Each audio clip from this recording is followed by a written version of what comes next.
नीतीश कुमार और तेजस्वी की सरकार डर गई आर्थिक आंकड़े लाने में। इन दोनों भाइयों ने मिलकर के बिहार का बंटाधार कर दिया है। लवकुश समाज का लीडर भविष्य में न पैदा हो, इसके लिए उन आंकड़ों में कमी कर दो। कि नीतीश कुमार जी चाहते हैं कि जिस समाज से वो आते हैं उसके वो अंतिम बादशाह हों, और एक खास जाति को, एक खास धर्म को ज्यादा बताने के लिए इन आंकड़ों के साथ छेड़छाड़ हुआ है। क्या सर्वे का वो फॉर्मेट, उसमें माननीय उपेंद्र कुशवाहा जी का सिग्नेचर है? पहले ये जारी करें। जना माझी ने कहा कि भाई जब 1931 में हुआ था जनगणना तो उस वक्त यादवों की संख्या 3 से 4% थी। ये एक्सपोज हो जाते, इसलिए ये आंकड़े नहीं लाए गए। मीडिया में ला करके जो लांछन लगाया गया, इसका जवाब माननीय नीतीश कुमार जी को देना पड़ेगा। उन्होंने डेटा चोरी करने का काम किया, डेटा फर्जी तरीके से लाने का काम किया। नीतीश कुमार जी को जवाब देना चाहिए और नीतीश कुमार जी को नीरज कुमार पर तत्काल कार्रवाई करना चाहिए। माननीय नीतीश कुमार जी को यह बताना पड़ेगा कि किसी और को खुश रखने के चक्कर में जो इन जातियों के आंकड़ों के साथ जो खेला हुआ है, क्यों हुआ है। कि जदयू ने जो आंकड़ा जारी किया है वो जदयू ऑफिस में तैयार किया हुआ आंकड़ा लगता है। बिहार सरकार ने हल्फनामा देकर कहा था कि किसी भी व्यक्ति की व्यक्तिगत जानकारी को लीक नहीं किया जाएगा। कुर्मी, कुशवाहा, धानुक, पासवान, भूमियार, मांझी यानी मुसहर, ये तमाम जातियों के लोग सवाल उठा रहे हैं अपने अपने आंकड़ों को लेकर, उनको राजनीतिक लाभ दिखा सके और इनकी अपनी कुर्सी बची रह सके। बिहार की राजनीति में जातियों को लेकर घमासान छिड़ा है। जातीय जो जनगणना हुआ उसका आंकड़ा सार्वजनिक कर दिया गया, हर एक जाति की संख्या जो है वो पता चल गई। लेकिन इन सब चीजों के बीच अलग अलग जो जाति के नेता हैं, या फिर यूं कह लें कि जो नेता हैं, नीतीश कुमार जो महागठबंधन की सरकार है उसके विपक्ष के नेता है, जो भारतीय जनता पार्टी उनके गठबंधन के सहयोगी हैं, वो सवाल खड़े किए कि भाई गणना जो है वो सही तरीके से नहीं हुआ। इसी बीच उपेंद्र कुशवाहा ने सवाल खड़ा कर दिया, और बड़ा सवाल खड़ा कर दिया। कहा कि हमसे तो कोई पूछने तक नहीं आया, ना ही मेरे परिवार के सदस्य से पूछा गया। जिसके बाद जेडीयू की तरफ से बाकायदा एक एक जवाब दिया गया। नीरज कुमार मुख्य प्रवक्ता जेडीयू के, उन्होंने कहा कि आपसे पूछा नहीं गया तो फिर आपका मकान नंबर ये कहाँ से आ गया, आपकी परिवार में कितने लोगों की संख्या है ये कैसे पता चल गया, परिवार का मुखिया ये है, सब कुछ बताया गया। मेरे साथ उपेंद्र कुशवाहा पार्टी प्रवक्ता राहुल जी हैं। सवाल यही है कि भाई पूछा नहीं गया तो फिर जो जेडीयू जारी की है आंकड़ा, बताया कि भाई उपेंद्र कुशवाहा परिवार में 5 सदस्य, मकान संख्या इतना, जाति ये है, तो फिर ये कहाँ से आ गया? देखिए, सबसे पहली बात तो ये कि जेडीयू की तरफ से जो आंकड़ा जारी किया गया है, मैं माननीय राष्ट्रीय अध्यक्ष श्री उपेंद्र कुशवाहा जी की तरफ से फिर से एक सवाल मैं पूछ रहा हूँ। जो आंकड़ा नीरज कुमार जी ने जारी किया, क्या सर्वे का वो फॉर्मेट, उसमें माननीय उपेंद्र कुशवाहा जी का सिग्नेचर है? पहले ये जारी करें। दूसरी बात कि जिस वक्त ये डेटा जारी किया गया था बिहार सरकार की तरफ से, तो आप पत्रकारों को बताया गया था कि इस डेटा को कहीं से भी लीक नहीं करना है। जो व्यक्तिगत जानकारी है, ना उसका फोटोकॉपी किया जा सकता है, ना उसका वीडियो रिकॉर्डिंग किया जा सकता है। हर तरह से डेटा को सुरक्षित रखने की जिम्मेवारी है बिहार सरकार की। तो किसी एक व्यक्ति की आधी अधूरी जानकारी मीडिया में ला करके जो लांछन लगाया गया, इसका जवाब माननीय नीतीश कुमार जी को देना पड़ेगा। आपको पता है पूरी दुनिया में, चाहे आप गूगल यूज करें, फेसबुक यूज करें, या कोई भी कंपनी है, डेटा सबसे बहुमूल्य चीज माना जाता है।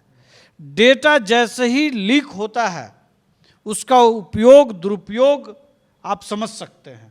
बिहार के अंदर नीतीश कुमार जी के अंदर इतनी भी नैतिकता नहीं बची है कि वो एक नेता के जवाब या सवाल का जवाब वो दे पाते।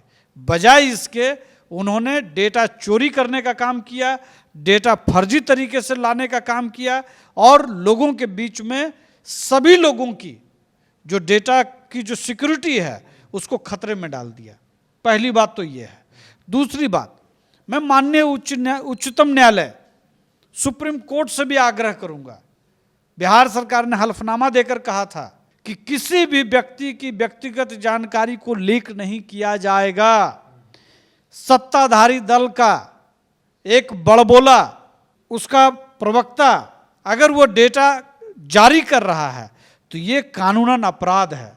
इसको अपराध की श्रेणी में मानते हैं माननीय नीतीश कुमार जी। और अगर आपके रहते बिहार के हर व्यक्ति का डेटा इसी तरह से जारी होता रहा तो कहीं न कहीं साइबर फ्रॉड भी होता है इस बिहार के अंदर। आपको मालूम है लाखों करोड़ों लोगों की जो जानकारी है वो खुले मार्केट में आपने उसको लाने का काम किया। नीतीश कुमार जी को जवाब देना चाहिए और नीतीश कुमार जी को नीरज कुमार पर तत्काल कार्रवाई करना चाहिए। बजाय इसके कार्रवाई करने के अभी तक चुप बैठी है। इससे पता चलता है कि जदयू ने जो आंकड़ा जारी किया है वो जदयू ऑफिस में तैयार किया हुआ आंकड़ा लगता है। इवन जदयू के जो सांसद हैं सुनील कुमार पिंटू, उन्होंने आंकड़े को लेकर के सवाल उठाया है। जदयू के प्रवक्ता, उसी पार्टी के एक और प्रदेश महासचिव हैं, वो सवाल उठा रहे हैं आंकड़ों को लेकर के। कहीं न कहीं इन जातियों के आंकड़ों को विभाजित करके या जानबूझ करके कम दिखाया गया है ताकि किसी को खुश रखा जाए।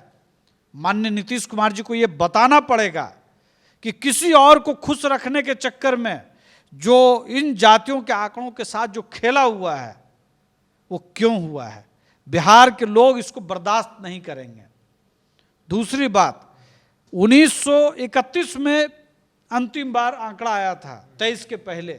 41 में द्वितीय विश्व युद्ध की वजह से जारी नहीं हो पाया। 31 के जो आंकड़े थे वो आज तक इस्तेमाल होता है। किसी भी कानून में, किसी भी नीति में, किसी भी योजना में इसी तरह की चीज़ों का हम इस्तेमाल करते हैं।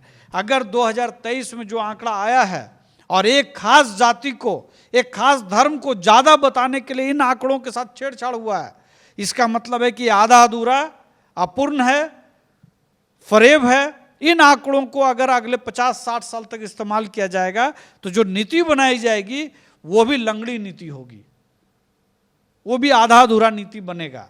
तो निश्चित तौर पर नीतीश कुमार जी ने जानबूझ करके एक फ्रैक्चर्ड, एक तरह से कहिए कि मैनिपुलेटेड आंकड़ा जारी किया ताकि इन जातियों के लोगों के अंदर जो राजनीतिक आकांक्षाएं हैं, सामाजिक स्थिति है, आर्थिक स्थिति है, उसको कमतर बताया जा सके। लेकिन आप कह रहे हैं कि भाई इन जातियों को कम कर दिया, कोयरे, कुर्मी, भूमियार, ब्राह्मण, राजपूतों को कम किया गया जो उनका दावा होता है, कई जातियों को बढ़ा दिया गया। तो सवाल ये ही है कि भाई कौन सी जातियाँ जिसे बढ़ाया गया। दूसरी तरफ बात है कि भाई अगर नीतीश कुमार ने कम किया तो जिस समाज से वो आते हैं उनकी भी तो संख्या बहुत ज़्यादा दिखी नहीं, 2-2.5% के आसपास ही है।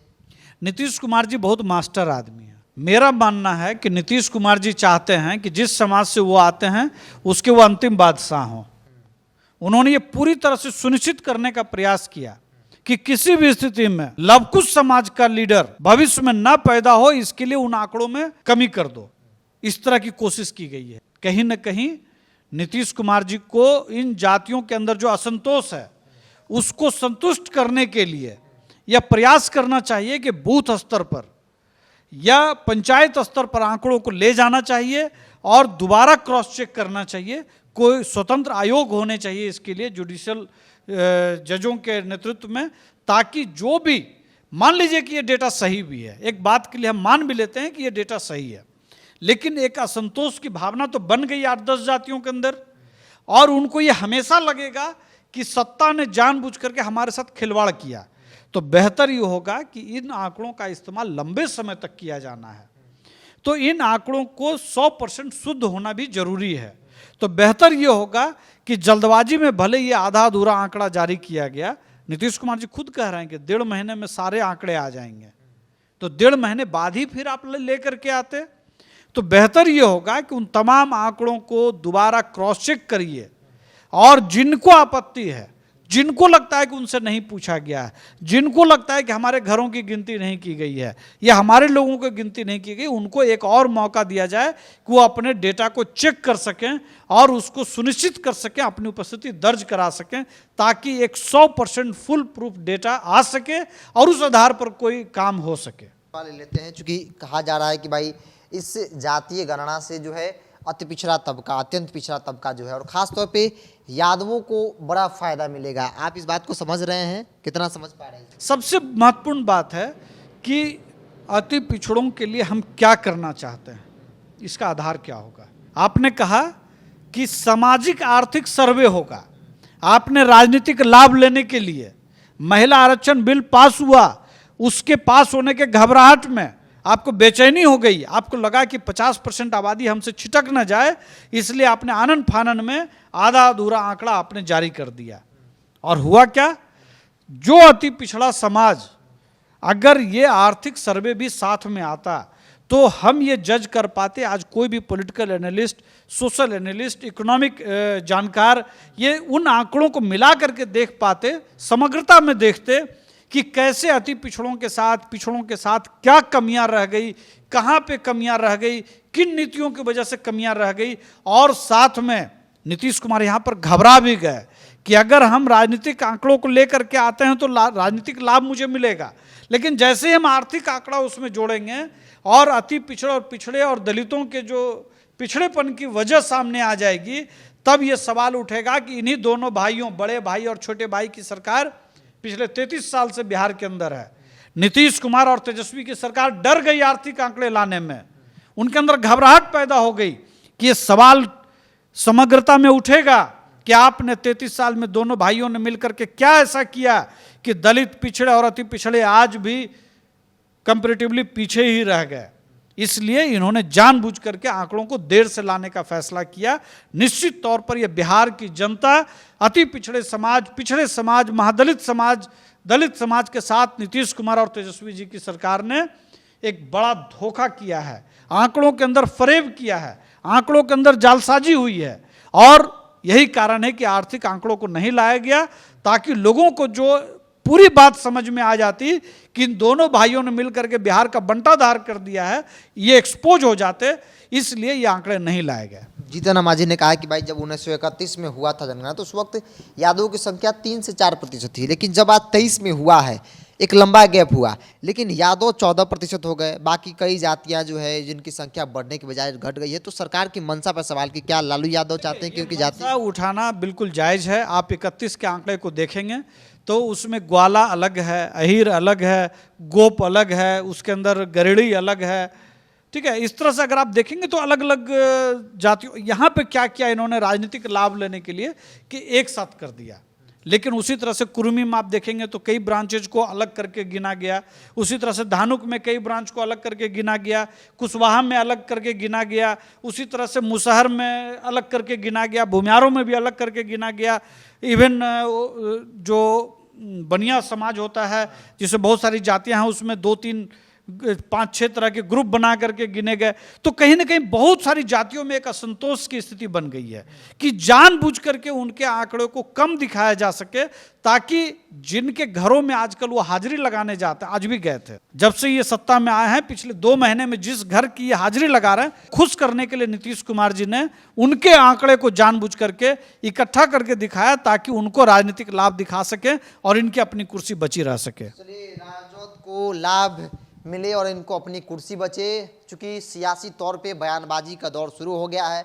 उपेंद्र कुशवाहा का भी बयान हमने आपको सुनाया था, जब उन्होंने कहा कि भाई हमसे तो कोई पूछने नहीं आया और ना ही मेरे परिवार के सदस्य से पूछा गया है कि आपकी जाति क्या है, परिवार में कितने सदस्य हैं, और बाकी जो जानकारियाँ ली जानी थी वो नहीं ली गई। जिसके बाद जेडीयू ने बताया, मुख्य प्रवक्ता नीरज कुमार ने, उस पर भी सवाल है कि जब ये आंकड़ा सार्वजनिक नहीं किया जाना था तो फिर नीरज कुमार के पास कहा गया।